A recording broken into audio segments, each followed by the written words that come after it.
No Pare e Pense de hoje nós vamos falar sobre um grande assunto tão importante, Satanás e as estratégias para ferir os cristãos. Na Bíblia, Satanás tem muitos nomes: diabo, Satanás, dragão, serpente, inimigo, tentador, acusador, ladrão e Deus deste mundo. Jesus menciona Satanás como o pai da mentira. Satanás é o acusador dos nossos irmãos. Anda ao redor como leão, rugindo e procurando quem possa devorar. Satanás também se disfarça de anjo de luz.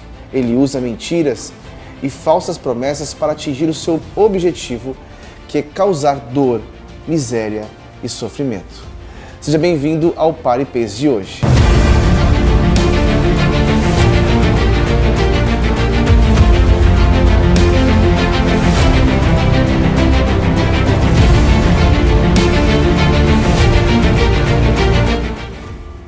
Nesse Pare e Pense, vamos mostrar as estratégias que Satanás usa para que você saia da presença de Deus e vá para um fogo que nunca se apaga, o fogo da ira de Deus, o inferno.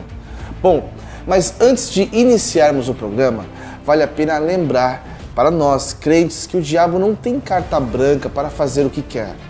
Ele está preso a uma coleira e não pode fazer nada que Deus não permita. Satanás foi derrotado na cruz do Calvário pela morte e ressurreição de Jesus Cristo. Porém, mesmo sabendo que já está derrotado em Cristo Jesus, o diabo quer levar o maior número de almas com ele para o inferno. Isso mesmo. E para concluir esse objetivo, ele vai usar as seguintes estratégias. Então eu quero falar para você hoje sobre a primeira estratégia de Satanás, a estratégia da mentira. Já na primeira aparição de Satanás na Bíblia, em Gênesis capítulo 3, no Jardim do Éden, Satanás usa uma serpente para mentir sobre uma ordem de Deus. Deus ordenou para que Adão e Eva não comessem do fruto da árvore do conhecimento para não morrerem. Satanás não só convence Eva de que não morreriam, como se tornariam como Deus. Neste momento, você já orou a Deus para aquilo que está passando na sua mente agora? Vem de Deus ou vem do diabo? Ei, não caia em mentiras. Leia a Bíblia, ore sempre pelo discernimento do Espírito Santo.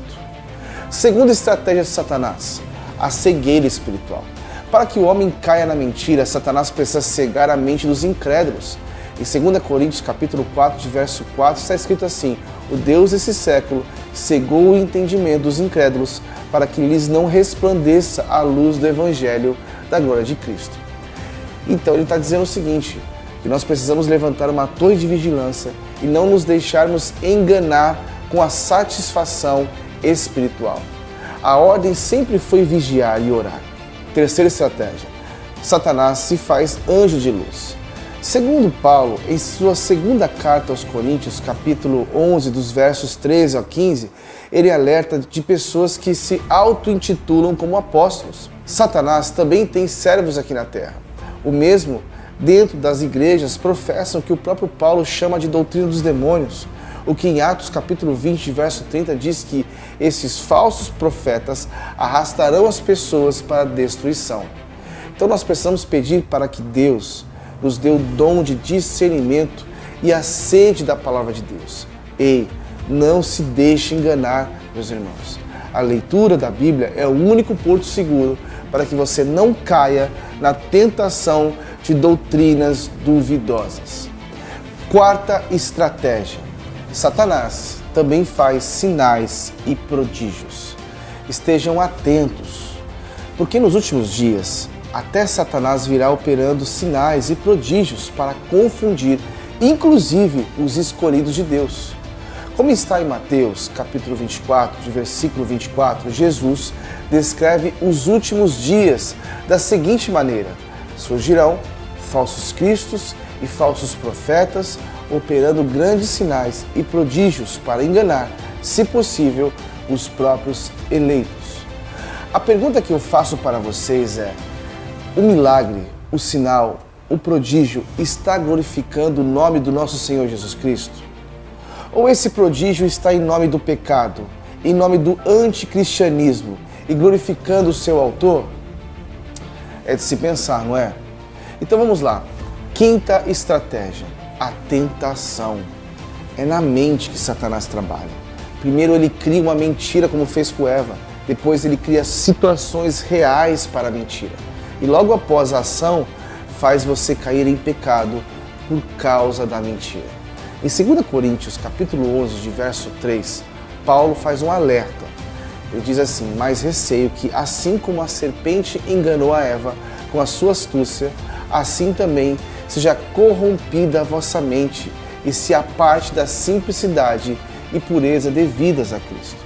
Agora eu te pergunto, qual foi a última vez que você confessou seus pecados para Deus? Como está o seu ânimo para ir aos cultos da igreja? Deus tem falado com você através da leitura da Bíblia? Pare e pense sobre isso. Sexta estratégia: Satanás tira a palavra de Deus. Em Marcos, capítulo 4, de verso 1 a 9, Jesus contou uma parábola dos 4 tipos de solo, onde a palavra de Deus é semeada nos corações dos homens. Mas no versículo 15, Jesus explica que algumas pessoas são como a semente à beira do caminho, onde a palavra é semeada, logo que a ouvem, Satanás vem e retira a palavra nelas. Foi semeada. Fale a verdade. Quando foi a última vez que você sentiu que o Evangelho de Jesus te transformou de dentro para fora? Você tem proclamado a palavra de Deus? Você tem vivido a palavra? Você tem lido as Escrituras com entusiasmo e com poder? Pense sobre isso. Sétima estratégia: Satanás causa enfermidades. Agora, eu gostaria que você prestasse muita atenção no que eu vou falar, hein? Preste atenção. Não cometa o erro de afirmar que toda doença é obra do diabo. Peça discernimento a Deus. Assim como existe o espinho na carne para nos santificar, em João capítulo 9, versículo 3, Jesus fala que a cura daquele cego de nascença não veio de Satanás, mas sim para que a obra de Deus se manifestasse na vida dele. Mas em Lucas, capítulo 3, de verso 11, Jesus libertou uma mulher que tinha uma coluna curvada por 18 anos, de Satanás. Se você está enfermo nesse momento, ore a Deus mencionando o nome de Jesus. Ele é o médico dos médicos, o nosso Salvador. Além disso, fale sempre com alguém mais capacitado na fé, como seu pastor ou seu discipulador. Eles saberão o que fazer. Oitava estratégia: Satanás é um assassino. Satanás vem para destruir o máximo de vidas que ele puder, tornando-os miseráveis. Em João capítulo 8, de versículo 44, Jesus disse para aqueles que planejavam matá-lo: vós sois do diabo, que é vosso pai, e quereis satisfazer-lhes os desejos. Ele foi homicida desde o princípio e jamais se firmou na verdade, porque nele não há verdade. Quando ele profere mentira, fala do que ele é próprio, porque é mentiroso e pai da mentira. Mas Cristo veio ao mundo para que tivéssemos vida, e vida em abundância. Nona estratégia: Satanás é contra os missionários. Satanás odeia o evangelismo, o discipulado. Ele se esforça para colocar o máximo de obstáculos possíveis no caminho dos missionários e daqueles que têm o zelo e ardor pelo evangelismo. No livro de Efésios, capítulo 6, dos versículos 13 ao 17, Paulo nos apresenta as armas do cristão para se defender das investidas de Satanás.